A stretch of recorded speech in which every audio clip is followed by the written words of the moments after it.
बनेगा, काशी में काशी विश्वनाथ धाम भी बनेगा। और साथ साथ आज जो ये परिवर्तन देश के अंदर आपको देखने को मिल रहा है कि दुनिया के अंदर सम्मान बढ़ा है, देश की सीमाएं सुरक्षित हुई हैं, आतंकवाद और नक्सलवाद का खात्मा हुआ है और विकास के बड़े बड़े कार्य हो रहे हैं। Highway, railway, medical college, IIT, IIM, AIIMS, Gorakhpur में एम्स बन गया है, फर्टिलाइजर कारखाना फिर से चालू हो गया है, नए नए उद्योग लग रहे हैं, पर्यटन के नए केंद्र के रूप में बाबा तामेश्वर नाथ का धाम भी विकसित हो रहा है और संत कबीर नगर की पावन मान निर्वाण स्थली को कबीर पीठ के रूप में एक बार शोध और इनोवेशन के नए केंद्र के रूप में विकसित किया जा रहा है। बहनों और भाइयों, पटियाला का पुराना बर्तन उद्योग 1 डिस्ट्रिक्ट 1 प्रोडक्ट में फिर से पुनर्जीवित हो रहा है और यही नहीं,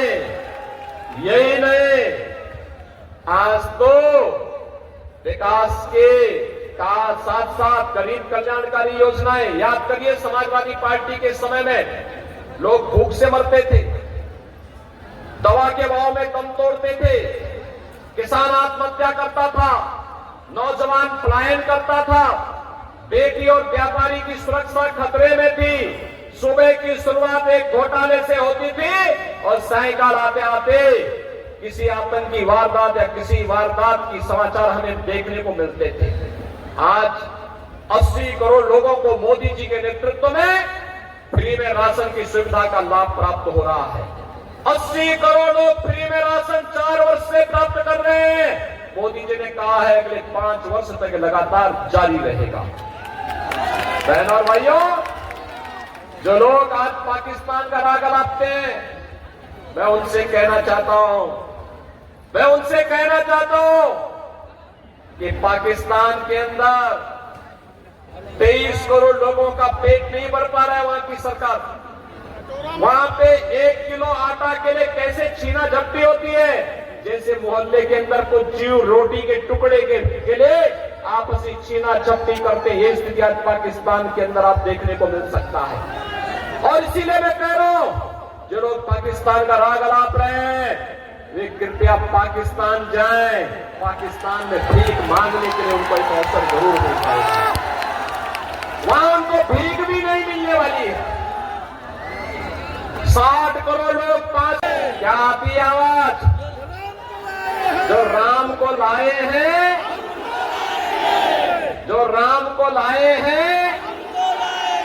सहमत है ना? आप में से कितने लोग अयोध्या रामलला का दर्शन करने के लिए गए हैं? वाह भाई, पूरा का पूरा खल्लाबाद, पूरा का पूरा मैदावल गया है। अभिनंदन करता हूं मैं आप सबका।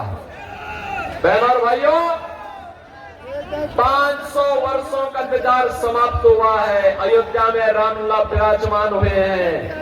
याद करिए, आपके ने तो एक तरफ अयोध्या में रामलला का विराजमान हुआ, दूसरी तरफ इंटरनेशनल एयरपोर्ट का नामकरण महर्षि वाल्मीकि के नाम पर, रेल बसेरा का नामकरण निषाद राज के नाम पर, और भोजनालय का नामकरण जहां पे गरीबों को, जनता श्रद्धालुओं को भोजन मिल रहा है, उसका नाम पर माता सबरी के नाम पर वो बना हुआ है। याद करिए, ये समाजवादी पार्टी के लोग राम भक्तों पर गोली चलाते थे और आज अयोध्या में राम भक्तों पर पुष्प वर्षा हो रही है। पुष्प वर्षा, ये लोग राम भक्तों पर गोली चलाते थे, कहते थे परिंदा भी पर नहीं मार सकता। और बहनों और भाइयों, आज अयोध्या धाम में भक्तों की आवभगत होती है, राम भक्तों की आवभगत होती है और अयोध्या को एक बार फिर से त्रेता युग का गौरव दिलाने का काम कर दिया गया है।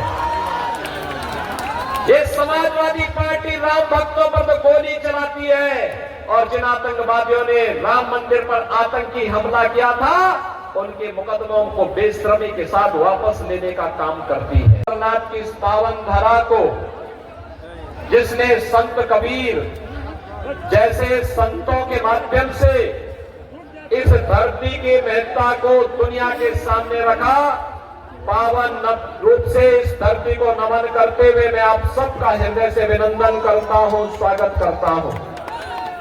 बहनों और भाइयों, लोकसभा चुनाव के 5 चरण संपन्न हो चुके हैं और इन 5 चरणों में देश के अंदर उत्तर, दक्षिण, पूरब, पश्चिम अलग अलग राज्यों में मुझे जाने का अवसर प्राप्त हुआ है। बहनों और भाइयों, उत्तर प्रदेश में भी अब तक 53 सीटों पर चुनाव संपन्न हो चुके हैं, लेकिन जनता के मन में जो उत्साह है 4 जून को क्या होने जा रहा है, ये पहले से ही जनता जनार्दन के सामने पहले से स्पष्ट है। और जनता जनार्दन पूरे देश के अंदर एक स्वर में बोल रही है कि फिर एक बार थोड़ा खलीलाबाद की आवाज में लगाइए, मैदावल की आवाज ऐसी गूंजती थी, अच्छे अच्छे लोग थर्रा जाते थे जब हम लोग यहाँ कार्यक्रम करते थे।